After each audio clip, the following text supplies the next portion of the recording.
Thank you. We'll call the meeting to order for the Ward Boundary Review Ad Hoc Committee.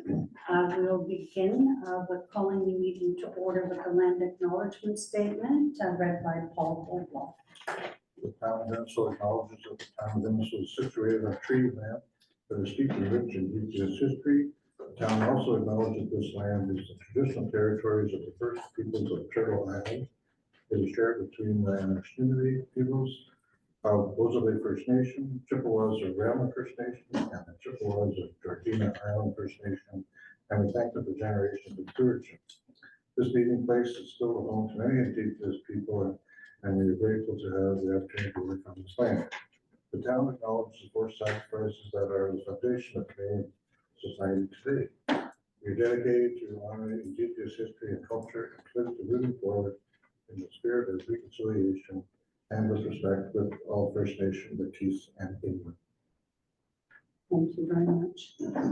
And if we can move to the approval of the agenda for today's date, July 30th, moved by Rob Nickel and seconded by Bill Van Berkel, and all in favor. And we have Emma online. If we could have all in favor. Thank you, and that is carried. Disclosure of interest. Any disclosure of interest regarding today's agenda? I see none. We'll move on from that. Item 4 is the minutes of the previous meeting that were attached to the agenda. Hopefully everybody reviewed.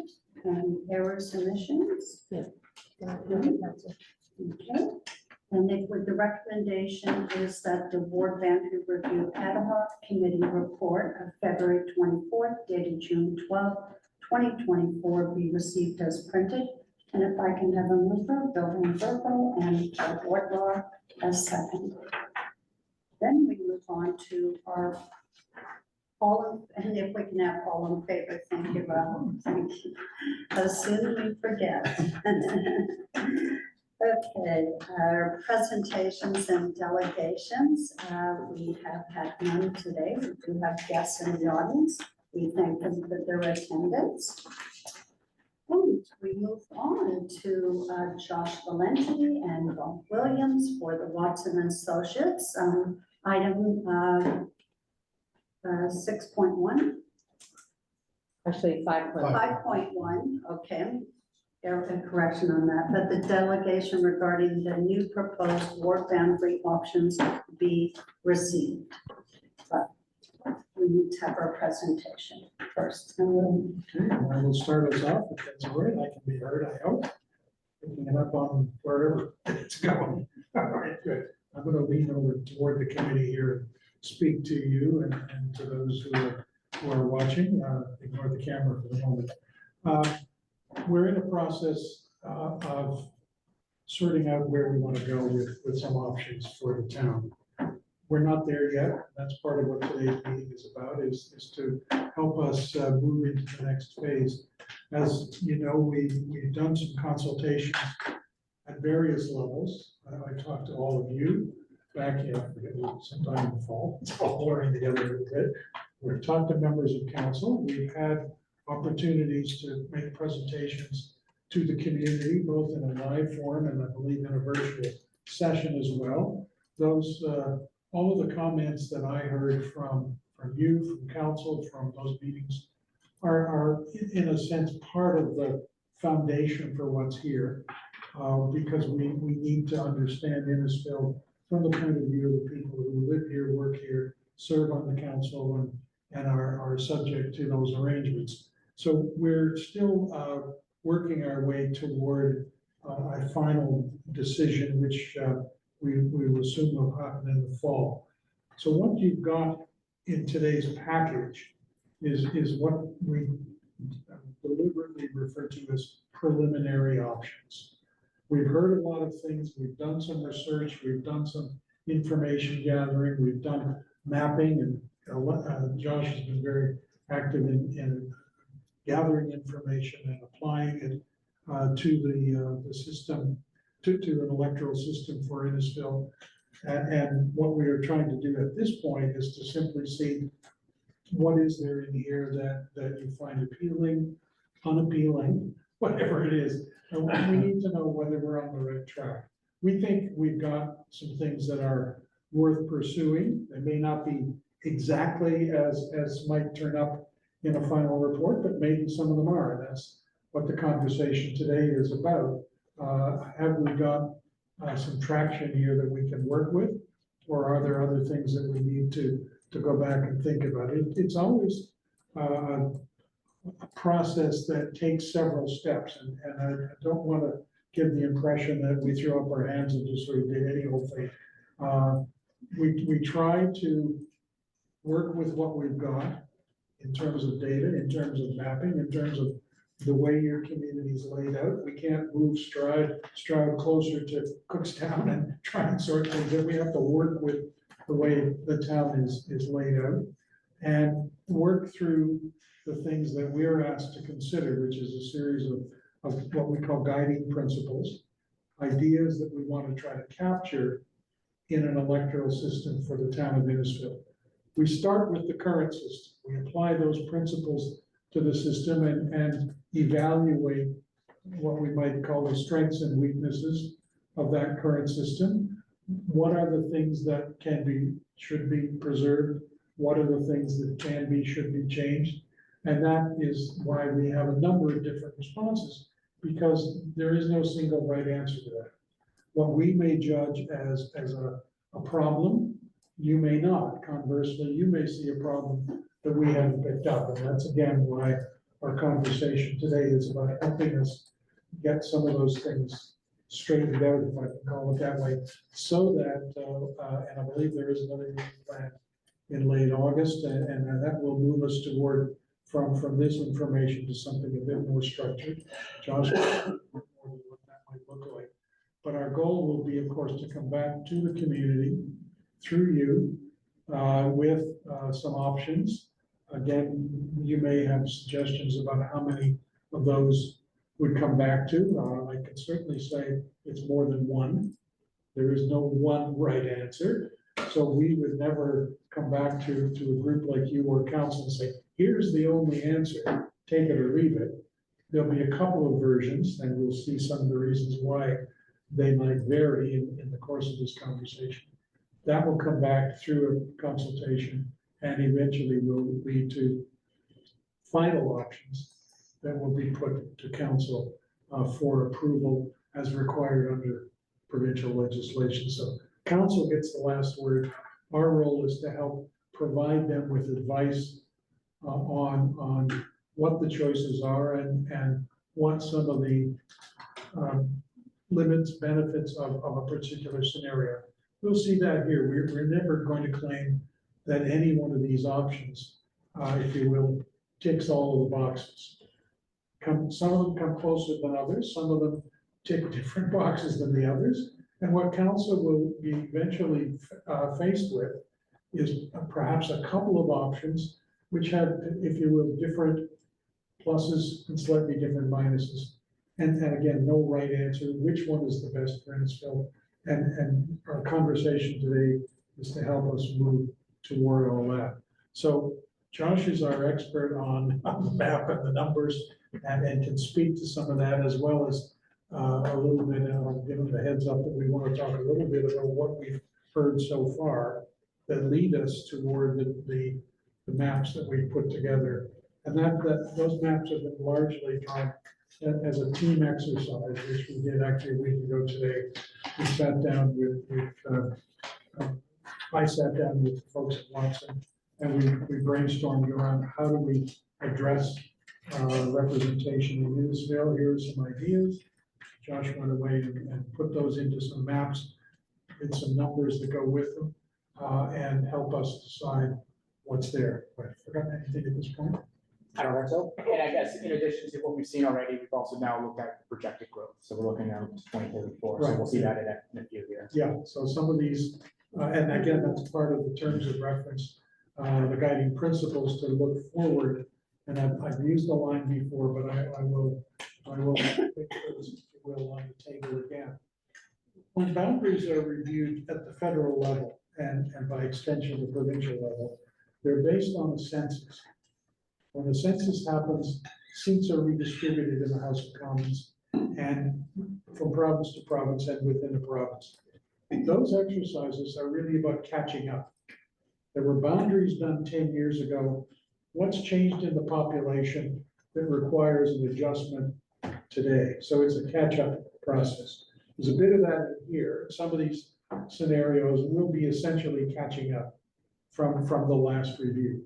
But our mandate is also to say, look ahead, which doesn't happen federally. We're trying to say, you don't want to do this necessarily every 10 years. You might have to if your population changes a lot, but we're trying to anticipate where things will go. And I think we'll see certainly, and you've got, of course, very important development pressures, some of which are underway, some of which are still, if you will, promised, but not necessarily delivered. And they can have an impact on what a design might look like. And I know there's one in here, some of you may have caught it, that basically has a ward that has almost no population now, but will have a large amount later. I'm not sure that that's one that necessarily would work, but if council decides that that's what they want to do, certainly they've been given advice about that and can do it. So I may be saying more than I should about some of that now, but the point is, what we're looking at are different ways of addressing the representation challenge by drawing lines in slightly different ways, and in a few cases, thinking about communities within the town in a different way than has been the case historically. So there's a certain amount of risk-taking, adventure for council to say, all right, we did it that way for 20-something more years. Let's now see about trying a different way. They may not have the courage to do that, and I'll use that advisedly. That's not a criticism. It does take a certain amount of courage for a council to say, let's set aside what we used to do and do things differently. And that's partly what's embedded. So growth figures are part of what's here, including the existing system. As again, I'll start with that. We work with the existing system to figure out what needs to be changed, if anything. I mean, it's possible that having looked at all of this information, a council might say, yeah, it's got some problems, but we can live with it. Okay, I mean, that's certainly a possibility. I don't think I've heard much in support of that position, but that's the starting point. You've got a system, what works, what doesn't work, what do you keep, what do you change, and we move on from there. And I think obviously we would all know that the part that throws the current system into some difficulty is that projected growth. And that sets an awful lot of things aside. But we have to assume that the existing ward system has merit of some sort, certainly had merit when it was created. I know there were objections at the time to part of that, but it was put in place. It's been running. We step back and at least say, all right, what do we like about it? What can we change? And we go from there. Charles, jump in from here now for a few moments. Awesome. Yeah, so just kind of roll off of that. I think the first couple slides of things like that we have seen. We've seen the 2021 population distribution for the 7 wards are outside of that 25% threshold that we're looking at. But then last time we chatted, we also started to look at some growth and where has that growth happening. As we can see here, that sleeping line, that South Alcona area really started to develop over the last 5 years. So since 2021 to 2024, we're now out from 44,000 to almost 49,000. So 5,000 growth in that short period. And that's continuing to expect to grow according to other planning documents that Innisfil's kind of built around. Most notably, we have used the 2023 development charge study, another planning resource that includes a population growth forecast. So that is the basis for this forecast, utilizing that number. So we're all in conjunction with each other with the other planning and resourcing around the municipality. So from 2024 to 2034, we're expected to grow to 63,000, so from 49 to 63,000. And if we're looking at the existing system, that population parity doesn't really start to unfold into any kind of parity We do start to see Ward 7 come into parity a bit. 3 of the 7 still remain outside of that over that 2034 period. So as we can see, there is some things that we would like to address with this review. Just that starting with the population, but also looking at some of the configurations. So in the existing one, we have 6 of the 7 wards all have waterfront. In some of our options that we come up, we look at communities of interest in a waterfront, lakefront community and ward structure there as well. Just add one other point. What we're also saying is, of course, the current distribution of population, which we know is not satisfactory, will not correct itself. The growth will not fix the dilemmas, and that's a classic problem that in the cases we look at. The places that are big get bigger, and the ones that are small stay small, so the imbalance in some cases gets worse, but it's not gonna fix it. No. And in this case, especially Ward 2 with the orbit coming in, projections, kind of utilizing those DC projections, we have about 8,000 people coming into orbit over the next 10 years. That's actually been scaled back a bit from last year's DC, they had around 10,000. So with that start date being postponed, that has some flexibility on those growth numbers there, but anticipating that it will start in a couple of years here, it will come in quite large and heavy from the population perspective. So these numbers do incorporate about 8,000 within that orbit development, and that puts Ward 2 to almost 20,000 over the next 10 years, where the average is actually 9,000 on the optimal population. So to almost 2.25 above that optimal range is what we're looking at for the existing Ward 2 with the development of orbit and that sleeping line development. So again, just to kind of reiterate some of that preliminary analysis of our existing wards, we feel that it doesn't necessarily align with the municipality from an effective representation, with both the representation now and in the future being substantially skewed to one or the other. And some of the protecting communities of interest as well. We're splitting Lefroy up as well, which we have heard throughout our consultations to date. So we do look to address that through these different options. But as Bob noted, each of these options in some way or form are directed to one of these guiding principles. We've weighted one heavier in each of these scenarios to get a feel for what that would look like moving forward if those were the case. And I think, I don't know if Bob mentioned yet, but some of these can be interchangeable. If you've taken a look through some of the maps, the one rural ward system is evident in a number of these. The Alcona and lakefront communities is really where we start to see those lines being drawn differently. And they could, I'll say, swap in or swap out depending on what we hear back from today and from the community moving forward. So starting with the first option here is the communities of interest option. So we really relied on addressing and keeping those communities together. Most notably, keeping that the Ward 3 here, the purple one, being a lakeshore ward predominantly. Within this, we did try to look to some population parity. We do have one rural ward that captures Stroud, Cookstown, and Churchill, Municipal Heights all together. But then when we looked at the Sandy Cove and Friday Harbor, we have grouped them together in a number of these options as well. The population for those two communities held up for parity. In 2024, they start to get away from that in 2034, but when we're looking at the numbers there, those are notable areas that we felt addressed communities of interest in a number of these options as well. Can I just comment on that then quickly? Of course, one of the main things that you would notice in here is that there's a single rural ward, which is a fairly big change, obviously, from 2 to 1. And it's again trying to capture the fact that that is a different part of the town, and in relative terms, it is now less significant in population than it might have been now. It was on the low side earlier, but that's, again, how can we get to something better? Let's make that assumption. Doesn't have to be there, but it was a case. Let's start with that and see what we can do. And the second one, of course, is that on the face of it, that unusual lakeshore ward, which again, historically, lakefront has a distinctive interest, and I heard that along the way that's an interest within the community that is looking for a voice. Okay, let's see if we can give those two entities a voice and work from there. Again, that may not have attraction, but that's what we're trying to capture here. Two distinctive and well understood communities of interest, and see where we can, whether it makes any sense at all.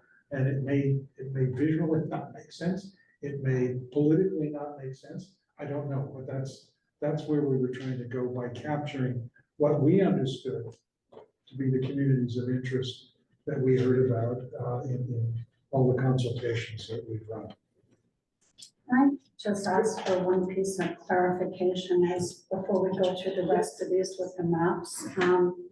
That the numbers of the wards change, which it's hard to follow. Yeah, so So you gotta- if I looked at Ward 3 is typically in Elcona, and now you're putting it on the Lake Shore, are we supposed to look at these with different numbers and Josh, you do that? how? Yeah, the numbers, behind this? I more so just started north to south, starting with the Sandy Cove. We knew that was Just working. just working around numbers are Numerical. just numbers. Yeah, they aren't, Okay, they don't hold any value And to us. at the end of the day, if there's a new ward system, council puts the numbers on the wards. okay, We would have some to work with.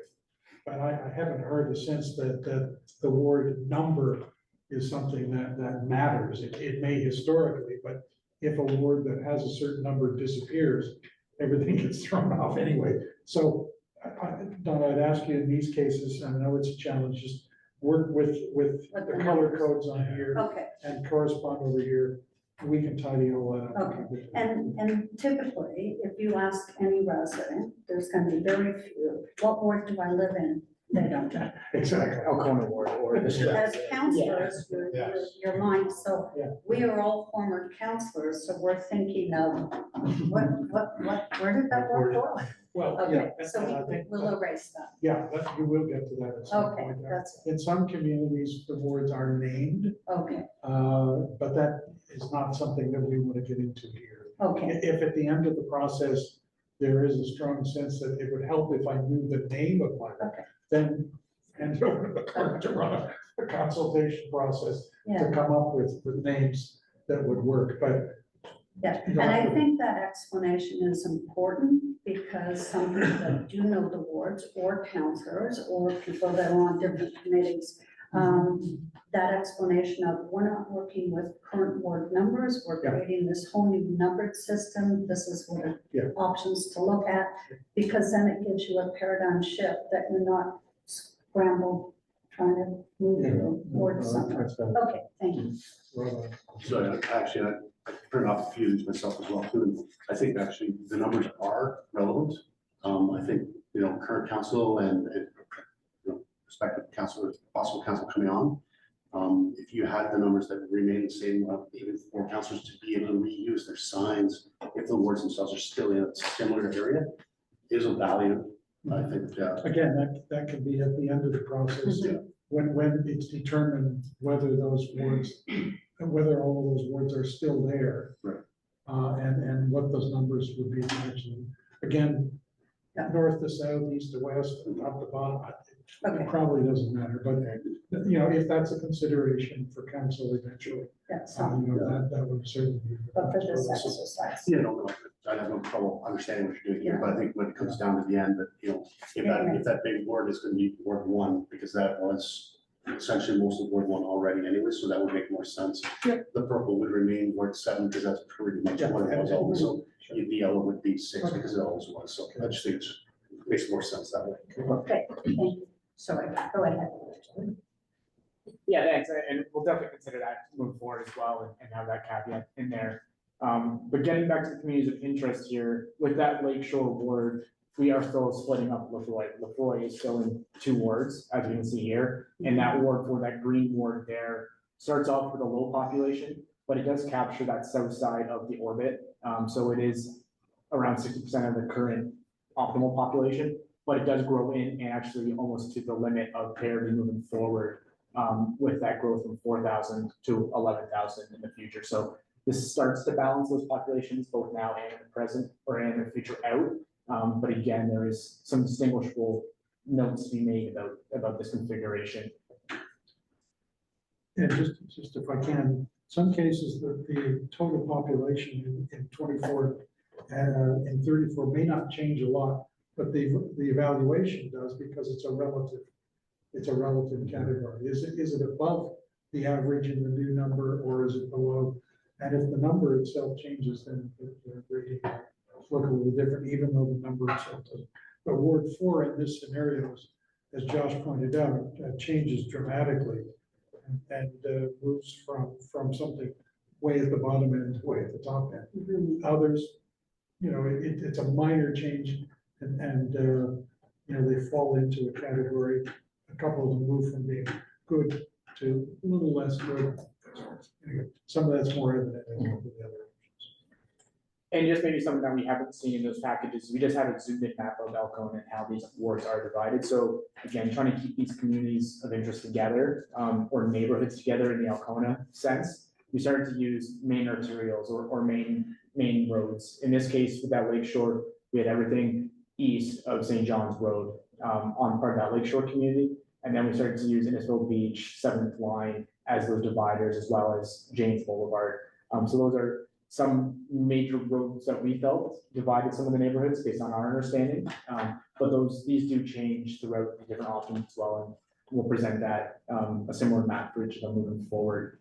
Again, here we're trying to balance that community, but also that population that is pretty dense within the Elkhorn neighborhood and community.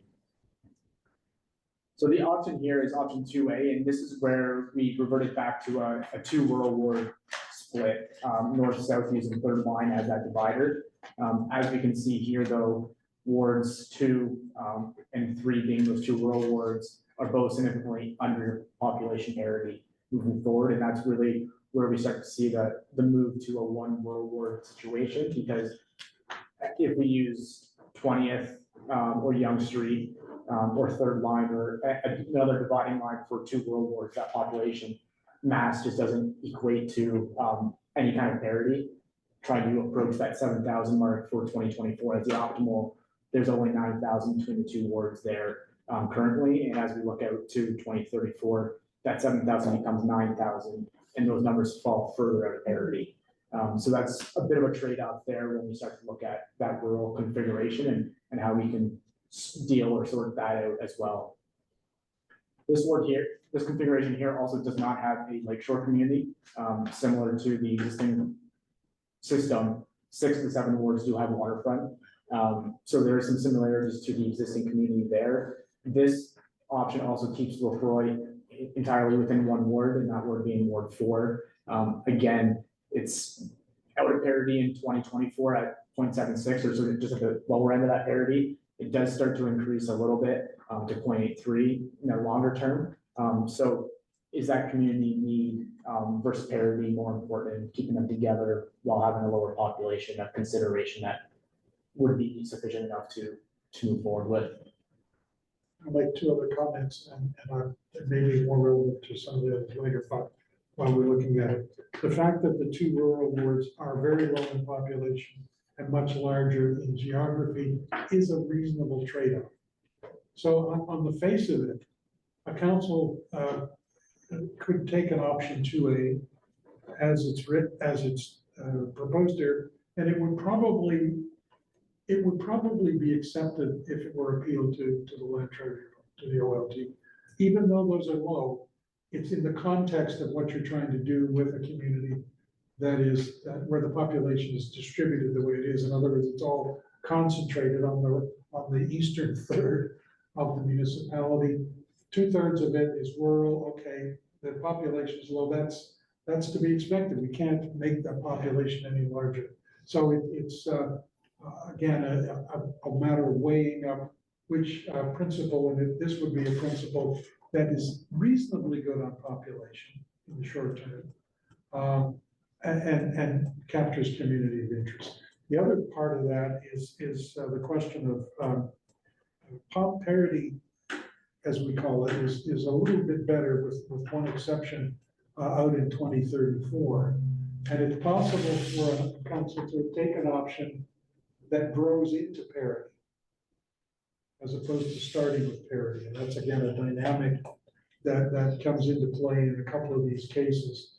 It is an option that says we're going to, that catching up idea that we're going to get it right for 2024 and bring it back into sync. And then see what happens later is an approach that can be taken. Or the one that says, let's not even worry about where we are now, let's aim forward because we know it's coming. The board, sorry, I keep thinking of the OMB, but it's OLT now. I think could buy either of those cases, depending on how it's framed up around what you've accomplished. I will say that in the last review, the major review that happened in Toronto, that was eventually shelved, that model that the council adopted and the bylaw they adopted was appealed to, I think it was still the OMB then, which allowed that bylaw to stand because it grew into parity. The board basically says, you don't have to have parity every election. You can grow into it. So a model like this, yes, there's exceptions in there, but a model that grows into parity can be a valid way to deal with it, rather than having to get it right. Throwing a lot at you, sorry. So, No worries, yeah, unlike the first option, the community of interest option with the lakefront community, Alcona was split into 4 wards. In this option, without the lakefront and 2 rural wards, Alcona split into 3 wards.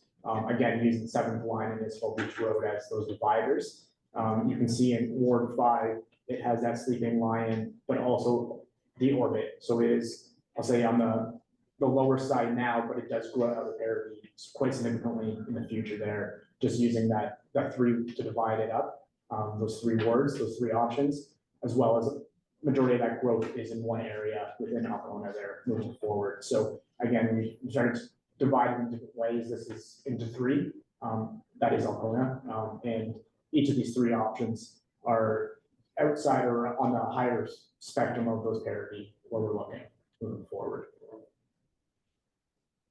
So in option 2B, similar in nature, we diverted back to a 1 rural ward option, but also keeping 4 wards up in Alcona, but no Lakeshore Community Ward in this one. But in this one, we do keep Lefroy intact together in 1 ward, and pair that with Guildford moving forward. Ward 1 with Sandy Cove and Friday Harbor have remained the same in all 3 of these options so far. But then when we get into Alcona, we started to divide it again. It's divided into 4 essentially, and 1 really being that lakefront community, and then wards 4 and 5, again, having more of an east-west split rather than a north-south split that we saw in option 2A. With this, again, parity for those 3 major Alcona wards. 1 is significantly overpopulated in 2024, and 2 are significantly underpopulated. Again, trying to use major roads or distinguishable features to draw those lines. From a population perspective, it does put them out of sorts in a way. And then moving forward with Orbit, as in Ward 4, that ward grows significantly from almost 60% to 150% in that 10-year span as well. So another different configuration there. In this case, for Alcona, we did use Webster's Boulevard as the east-west split between wards 4 and 5, and then back to St. John's for that lakefront ward distribution. And then between those and Ward 7, it's Insel Beach Road, which captures a population north there. Anything to add to that, Bob? that's good. So the 2 option 3s, the 3A is again looking to catch up to parity, and then option 3B we'll look at in a minute, which is growing into parity. So this one starts with relatively equal population distribution across all the wards, catching up. Again, there are some outliers that are maybe on the high side, such as Ward 2 here at 1.21% of the 2024 population, around 84,000 or 8,400.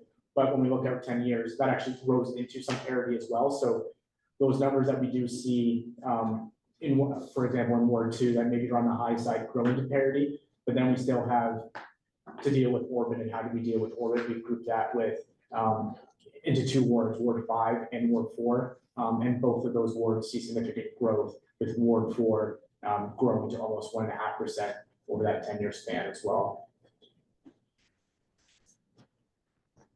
From a Alcona perspective, similar nature in the Seventh and Stowe Beach and James Boulevard as those main dividers, just in a little bit of a different configuration, to see where those population numbers would fall. And for 2024, these ones work quite well. As we can see, they do grow out of parity quite fast. For the option 3B, as you can see here, as Bob mentioned, Ward 4 has less than 500 people in it currently. It really is that orbit ward and capturing some of that Sleeping Lion development. So that will continue to grow as Sleeping Lion kind of wraps up there in the next couple of years. But then once orbit starts to develop, you can see that goes from 500 to almost 10,000 in the next 10 years, which brings in some need of its own from all the development and communications around what is really happening in orbit. From a council perspective as well. This one does have another one rural ward. As we look to the future, that the population parity for 2 wards in the rural community there, a population of 9,000, doesn't quite match up with that popularity perspective. While it still keeps that community together rather than grouping it with part of Alcona or part of those lakefront communities, it does have a voice of its own, just not the 2 voices that it has today.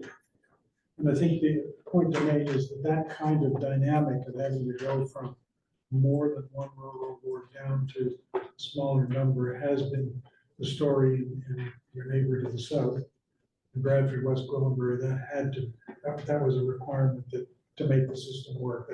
They had to reduce the number of rural representatives. And in Richard Stouffville, which had a similar kind of pattern with all the growth concentrated in one corner, and the rural area that historically had had a couple of wards, it just couldn't be justified in terms of remotely meeting some of the population principles. And again, that's a reflection of changing communities. And you're on that doorstep yourselves. That this is not going to be the Innisfil 40 years ago, and that while rural area is important and has its own voice, Brandon, Cookstown, and Stroud are both in there, but it's essentially a voice that is capturing that rural interest, so it's preserved. It's not chopped up, if you will. We could have tried to draw wards that sliced up that rural area and attached it to the end of 2 or 3 other wards, and we deliberately did not do that in any case. We kept a rural area in some form as the basis of a ward, either 1 or 2 wards. So that, again, that's a distinction that we often hear. Well, why don't we just divide it all up and everybody has a bit of the rural area? Well, the net effect is that the rural area has no voice. It's a minority in every ward. And our view is that it should be a majority, or at least to the extent we can make it a majority, in 1 and maybe in 2 wards, depending on the ripple effect. So that's again part of the rationale for that. It will have to happen in some form, if not right now, very soon. And at least it keeps that kind of coherent entity, even though Stroud and Cookstown may not like to be in the same word. Try not to make it sound too dramatic, but that's again, we have to work with where those locations are. And I don't think tacking Stroud onto Alcona is necessarily any better, but again, you and community and council may say, no, it's fine, let's put it in some kind of a ward that includes Stroud and Alcona. Okay, if that's a sense that it has merit, then that's part of what our conversation is about.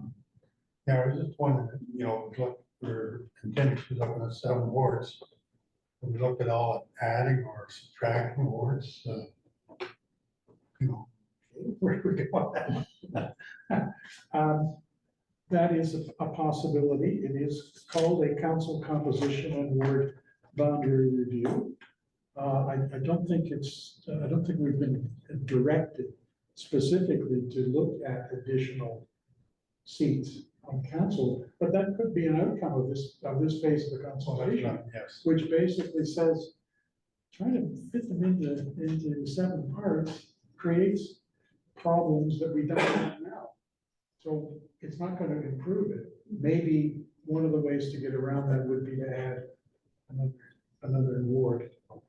That has the other ripple effect, Chris, of creating, with the deputy mayor and the mayor, and say 8 wards, it means you've got an even number, which for some clerks and others, don't want to have a council with an even number, we don't want to risk tied votes, but, you know, that, the expectation of that happening is not necessarily a reason not to do it. There are lots of places with an even number, when you include the mayor and the rest of the council. Hamilton, Toronto, I live in Waterloo, it's the same there, several other places. It's an even number and they can work with it. So I think, you know, that would be a point worth, you know, getting on the table in some fashion. I'm quite sure how we did it yet. Go to Rob. Yeah, sorry, I thought we had already addressed the council components, because we did that comparison with all the other municipalities and how many in the population were else, and to try and get parity that way as well, too. So I thought we had already addressed that the current system was feasible and would work. And we think it can be, as I said, It matches yeah, surrounding communities as well as other communities, and, you know, rather than Aurora, I think Aurora only has 5 councillors, so we can't possibly do that or look to come Yeah.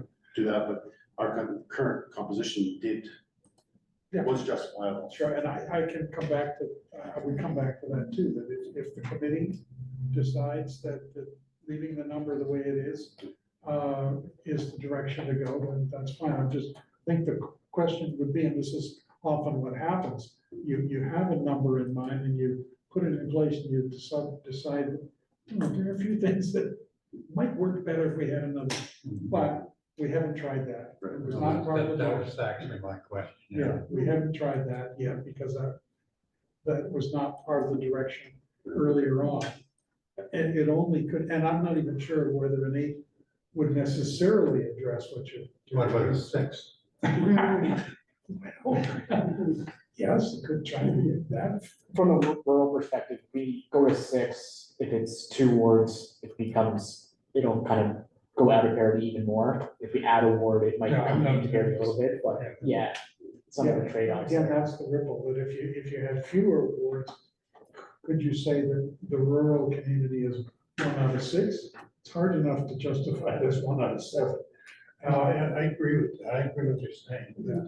And again, this is why you're having this, Yeah. these I'm just conversations. thinking that we should look at all scenarios. Again, with direction, because direction so far has been to work with 7, and that's what we've tried to put together here. Did we finish on this one? By the way? I lost track. Yeah, I think so. I guess the only other thing to note is in all the configurations where we have a one rural ward, Ward 1 with Sandy Cove, Friday Harbor have stayed the same. Ward 2 with rural has remained the same, and Ward 7 in most cases has remained the same. So that gives you 4 other wards that you can, I'll call it slice and dice in different fashions. Those 3 configurations are relatively similar in all of them. Yeah, and then we did refer to that earlier. There could be a mashup or whatever. You could say, well, what if we took those words from this version and the others from here and put them together? What might that look like? And again, if there's a conversation around that, the maps may not be detailed enough to do that, but you know, if there is some thought that we like the way that works and we like, well, all right, we can put them together. We've certainly not done that in other cases where it may have to tweak it a little bit, depending on which ones are here, but that certainly would be a possibility. I saw a couple of cases when I was reviewing these yesterday, but you could actually rejig that a little bit, maybe, and that might help, especially that issue with the ward with only 500 people. Maybe that's a way to add one of the others to that, but anyway, I'm getting ahead of myself. Yeah. Further discussion. I'm gonna ask, Paul, do you have any questions or comments? The only comment I had when I was looking at this, I had a problem with going to only one rural board, obviously as a rural representative. When I was on council, we have 2 communities of interest too, there was Cookstown and Stroud and Church. So I struggle with going to one, that option that I seem to struggle with. I prefer to see 2 rural boards, and I appreciate your comments that you can justify that Yeah. based on size and. Yeah, And, and again, whatever the I combination. was glad to hear that. Yeah, and again, that's partly, that could be, I'm not trying to prejudge where, that could be where council is given a couple of choices. Again, each one has its own baggage, if you will, around it. To get to two, you've got to do these other things.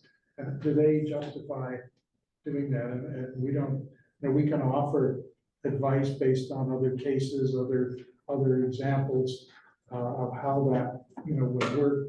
But in the end, you know, council would be the one who would have to say yes to it or whatever. Other comments, questions? Sure. Richard, I'm happy we went through this exercise so far already. As you've already kind of mentioned, you know, there's some delays with State Friday Harbor and they're coming on, and you take that into account. To me, it shows that the community's interest may not be as practical as we'd like. So to have just a waterfront ward doesn't really work, just the same as just having just a rural or ward doesn't necessarily work. So going through this, I look at the option A seems to bring the population parity right in the scope.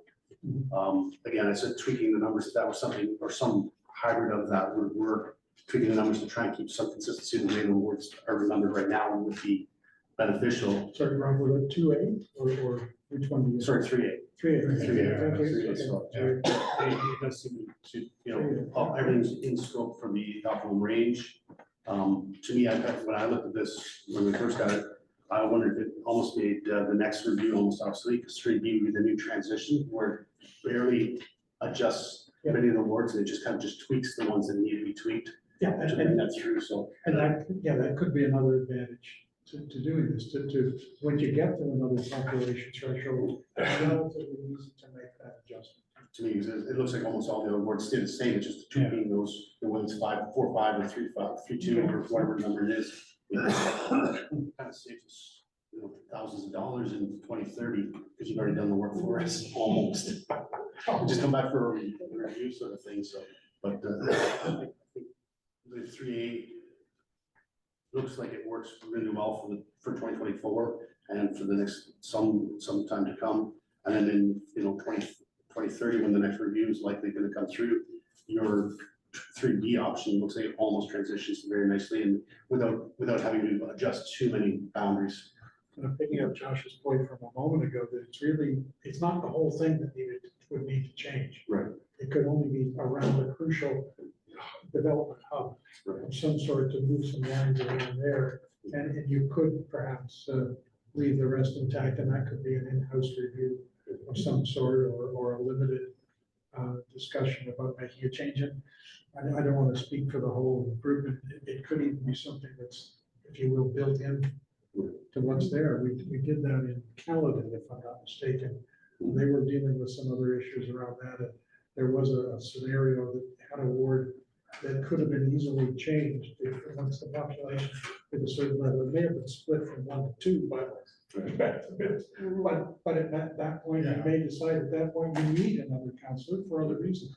But that could be another way to factor that in there, that if the population level hits a certain threshold, maybe not even on the timing, the threshold would say, okay, now we could modify it. That could be a council policy of some sort to seek to review that. And clerks do reports after every election, which could include information about the population of each of the wards as an election happens, and that could be the trigger. Say, suddenly this is too big, so anyway. Again, we've got to go through this, and it does look like between 3A and 3B, there's some really good solutions there. You know, again, as Bill said, probably a little bit of tweaking here and there, trying to want some lines here and there sort of thing, but it seems to hit all the bases, and it puts everything right in the scope for the foreseeable future. I think the only problem you're gonna have there, Ron, is they look at 472. Yeah. No, that's why I said you can't do 3B now, do 3A now.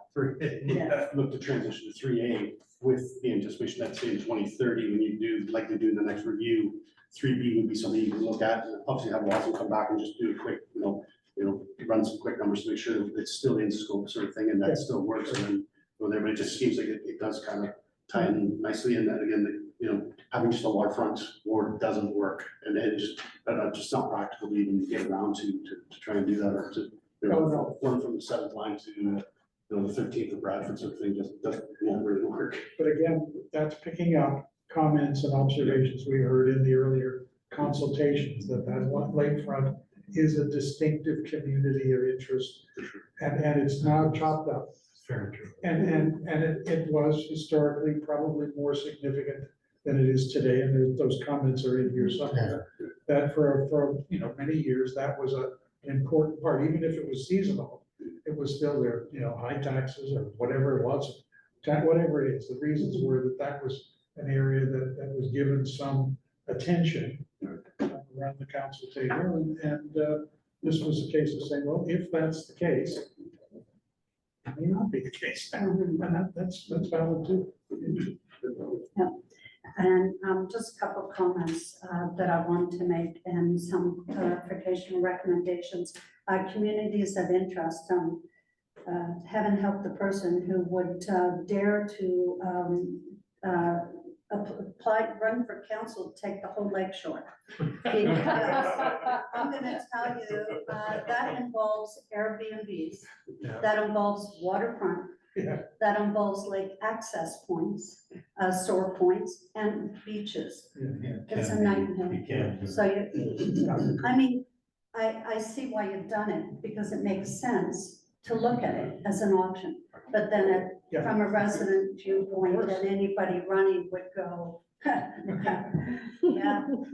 Because you wouldn't get many of the other kinds of. That's right, that's the right. trucks and the like. And I think under the communities of interest, just clarification from my point, having worked at Sandy Cove Acres for 20 years in administration, I think clarification, when you're looking at these, and I see Sandy Cove and Friday Harbor Ward, and there's a Sandy Cove Acres community, which is separate from the Sandy Cove development area, which is with Friday Harbor. So I think just clarification, you're not talking about any splitting of the Sandy Cove Acres community. So that needs to be out there. So I think it would help residents who live in that area. Just with that Sandy Cove, I don't know, there's probably a proper planning, development term for Sandy Cove development area. So it's really the language. that It's would the be used language. To describe that Yes, word at some yes. point, I think when we've done an options report, and I'm working on the preliminary options report these days, there would be a written description. Ward 1 is whatever, Right. Ward 2, and that would be a case of saying it's Friday Harbor, but two different Sandy Coves, Right, if you yeah. will. Are they, because I don't, as you can see, we Yeah, and, haven't figured out any way to divide. yeah, And it just, the that's way it. it's laid out, it's gonna have to. And it's hard to see the roads, like, to me, I had to get the magnifying glass to find the 25th, even though I have glasses. So I think seeing some of those with the map split out with the roads would help people to go, that makes sense. Otherwise, it's like, well, what would that cover and where would that end? Would And help when we do the public consultations. we would when you have- do the public We would ones. have the, Interactive Yeah. one, so they can go on, Google their address and Yeah, it populates where they are, and they can zoom right in. This was more of theoreticals and discussion purposes, Right. at high level of what we're looking to put Yeah. together, but yeah. and I think the thing, because it gave me a paradigm shift when you said, like, we're not working with Ward 3 is suddenly moved here. Treat it all different. We have to take away our former council seat role and look at this totally different. This is for the next election to cover for several elections. Yeah. So the numbers change. And maybe somebody ran in Ward 3 or 5 before, and they're running in the same geographical area. It's It's gonna called be something different. different. Because it makes sense. The whole goal of this, there is no one to be on this, is parity. It's important to have that in our community. Can we, and I see Emma's hand, and I'll get to you in a moment. Emma, thank you for raising your hand. Is that parity is important in council, it's important for residents to be properly represented. You don't want someone having 10,000, 20,000 residents to manage, and someone only has 4,000 or 400. It doesn't work, because then you have to look at, how do you make this fair? Is it then monetary by a big, I mean, you look at options, is it monetary by that? Is it meaning that the person who has the 20,000 has more staff support? So we have to look at how do we create parity, and this is what you're doing in your exercise, and that's the importance of looking at the numbers now and the numbers for 2034. So I think that going out there helps. Another thing is, I don't like, I already think that what we gotta do right now is for Lake Shore, Guilford, the Freud value, I think that's too much Lake Shore for one council. Yes. Yeah, But and the you know, option has really, to the be. Lake Shore population doesn't change, because you're going to build so much Mhm. on the lake. But it's one of the toughest areas to represent. You're looking at expanded option. 2B has three. Okay, no, just make some noise, yeah. And I see Emma, go ahead, Emma. Hi, I'm just turning on my video. Thanks, Donna. I just, when you were speaking about the concerns with the shoreline only, I just wanted to echo that same concern, especially in looking at the future in terms of like, if there was any kind of like a concerns or like natural disaster with the lake level, that would be a huge burden for one municipal councillor to handle, as well as any kind of shoreline protection works, any kind of comprehensive review required for that from an environmental perspective would be a really large burden on that one councillor. So I just wanted to echo that concern. And the second point I wanted to ask was just a question with regards to the population projections based on the developments in the initial, I think it was the first or the second slide. There was a graphic showing the approved developments, and I noticed, I just had a question about the methodology for how the populations were assigned. Was it based on the unit count for the draft plan approval? Because I noticed that there was 2 developments highlighted as draft plan approved at Innisfil Beach Road and the 400, and I know that those are commercial developments under site plan. So I don't know if those were counted in terms of population, but I wanted to just ask how that was figured out. Yep, so all the development applications that had unit yields attached to them were projected into these projections. They were all accounted for based on their unit numbers through the draft plans or approval process that we received through the municipality, and then we applied a persons per unit to those units. Each unit varies from a low, medium, and high. And then we have assumed some intensification in Alcona on Innisfil Beach Road for some high density infill development. That number is fairly insignificant to the overall population growth. But that's how that's developed and formed. And that was essentially the same methodology that the development chart study had used. And we just allocated it to those particular parcels. Okay, Thank you, Emma. thanks, guys. If I can do a follow-up to that one, Josh, the draft approved, we've had draft approved on Innisfil Beach Road for just going along near Webster and also at Jan's. And it's not happened. It's dead in the water. So those figures are still accounted in here for projection for future. Yeah, from the best of our ability, they are included if they, especially with the draft plan approved ones, those are anticipated to go. There is a push for development to come online in the next 10 years. These are projections similar to Orbit. They may be absorbed in that 10 years. The assumption is those ones will be. At what speed and at what rate, that may differ. They may do phase 1 within that 10-year horizon. So that is part of that projections. Similar to Orbit is, it may not start for another 5 years. We've assumed it to start in 2 years. And that may drag it out, or it may come on faster as well. So that our number of 8 8,000 for Orbit. It very well could be 15 if the developers are in the market is there for it. These are projections based on our best estimates and conversations with town staff.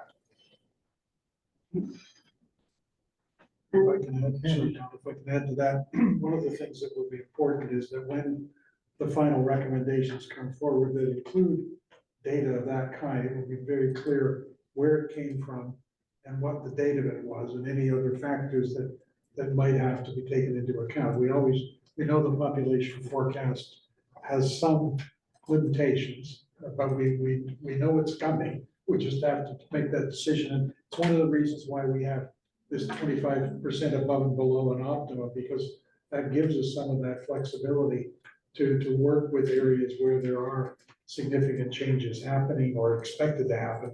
So we're not trying to hit it right at, exactly at our optimal level, because we know that that's not likely the case. So, but again, all of that was laid out.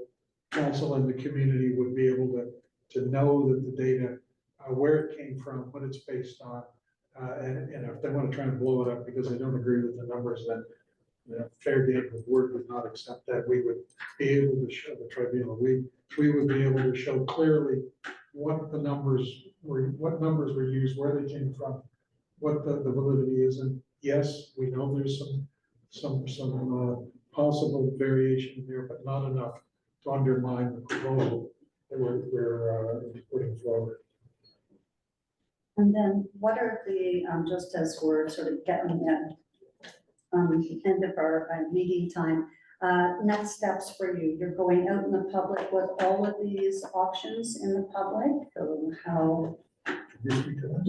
Yeah, not quite yet. We're going out to the public in September 20. September 19th, I think it is. September Yeah. 19th, Yeah. Right. And I believe we have another committee meeting at the end of August here, so we'll take some feedback back from today. Possibly make some refinements, and in turn, we'll make a preliminary report, which will be going out to the public ahead of those consultations, so they have some time to review it and understand some of the conversation we have today, what kind of went into developing these. And then at that September 19th date, we'll be out to the community to gather their feedback, and then we'll come back again to you guys. It's like maybe a couple of days early. I think it's, can I speak to it? It was It's so difficult in the summer, Yeah. is trying to get people together to get the information, Yes. crossing back and forth is so hard. So, and that's, yeah. We do apply. We were trying to get out on Friday, during the weekend, but that didn't quite happen with some, A day is not, yeah. Yeah, okay. All right, so Rob, I was just gonna last, ask, you did mention during your presentation that you have those other slides with the breakdown, like actual streets and stuff like that. Will you be able to forward that to us too, so we can actually review that, just if there's anything more we want to add to it? I was just gonna ask that question too, about whether you had comments about some of those Alcona So we, scenarios, but we only saw them quickly, so maybe if you see some things in there that you think that, a particular street doesn't make sense or whatever, right, it'd be helpful to hear that back, either through Patty or elsewhere, that, we worked from the maps and from a little bit of insight, but, you would have a better idea of whether some of those particular configurations make any sense at all. for sure, like, like in the 3A, 3B sort of thing. Yeah. Just to break down, so it's Yeah. exactly where that, Yeah. because it may be just, maybe moving one road or whatever else, one or another sort of thing, may, I think that may mess up all the numbers on you as well too. Well, and the expert is here to work with that to But fix yeah, it. if we had that available, that'd be great. And then we- Yeah, no, that's good, because my question to finish was, did those scenarios in Alcona make any sense? But you're right, we haven't had a close, my question was premature. so you will get those maps to Patty and Kim, and thank you, Tricia, that will help us. And then can I just make a comment? I believe the intent is to gather this information, take it back. Yeah. Put together maps to come back again end of August, which will finalize what will go out for the public consultation September 19th. And then that will come back again to the committee, and then final recommendations will go to council from the committee. Yeah, and our comments today are just preliminary, just getting these and and quickie. Yeah, but if we get the maps, we'll be able to get a little bit better input Mhm. from our perspective. And from our side, also now you know the kind of the logic we went down the roads to get there, right? And Yeah. although it may not be feasible, that's where we were looking, so we just wanted to share that with you as well for today. And that Alcona situation, take a look at them. From our perspective, there's few things you can do, few lines you can draw in Alcona to divide that, but if there is a preferred Webster's versus St. John's, yeah, let's hear it kind of thing, so appreciate that. I think just that written clarification, a new numbered system, that puts everybody thinking that way. Instead of, looking for and then juggling new numbered system and clarification on Sandy Cove, because that could be confusing in the community. Okay. So if there are any other further comments, so Josh, you're gonna send me the road maps for That's that? I'll send that out, and then if you guys have further comments or anything, once you leave this room, send them through Clark's, we'll get them to the consultants, and then they can take all of that into consideration for that purpose. And we'll have a time frame like to get those back. Yes, please. 2 weeks, would that be reasonable? Yeah, for sure, and I think it was August 26th. Sixth. Yeah, so 2 weeks gives us middle of August, gives us 2 weeks to Yeah, turn so once we something around get if them, needed. we can get them back to you by a deadline of 2 weeks. And then we'll get it out to you guys in a timely fashion. Right. I will be working on the preliminary report in the meantime that will include all of that information. I know I can't be here for the meeting that day. Mhm. It's someone for jury duty. Anyway, but Jack will be here. He's already confirmed that he can make it and Josh as well. So whether it's live or virtual, we'll certainly have materials for you for that day. Good, thank you. So we will move to 5.1, which is the recommendation that the delegation regarding the new proposed board boundary options be received. And a mover and a seconder. I have Rob and I have Bill. I'm looking up at Emma. Okay, well, keep that hand up, Emma, for the next time. Item 6, business items that propose new board boundary options, that the comments from members of the Ward Boundary Review Ad Hoc Committee be considered when preparing options for the presentation to the public and council. Sorry? Oh, well, can I do all in favor? Okay, can I call that all in favor? Emma's already got her hand up ahead of me, thank you. Ah, see, retirement, think differently. Okay, all right, now we're at 6.1. So again, the recommendation that the comments from the members of the Ward Boundary Review Ad Hoc Committee be considered when preparing options for the presentation to the public and council. And a mover and a seconder. Emma, we have Emma, and the seconder we have Paul. And all in favor? Thank you. Can I just make a comment? We do have in the procedure bylaw that if the vote is not called, it's considered carried unless a member says, hold on a second, I want to vote. So, okay. Thank you. Okay, information, there's none received. Scheduled, the committee meeting is August 26th. That was based on the dates that you guys had provided. That our calendar. It will be, yeah, Yeah, Good time for that. 3 o'clock. okay, Is it yeah, 3 o'clock got it. too? Yeah. All right. Live by this calendar. Okay. Yeah. All right, and adjournment. Paul. And Bill. And that move that the meeting be adjourned at 4:11. That was Paul and then Bill. Thank you, and all in favor. There we are. Thank you very much. Thank you for coming. Thank you, everyone. Thanks, Emma. Yeah.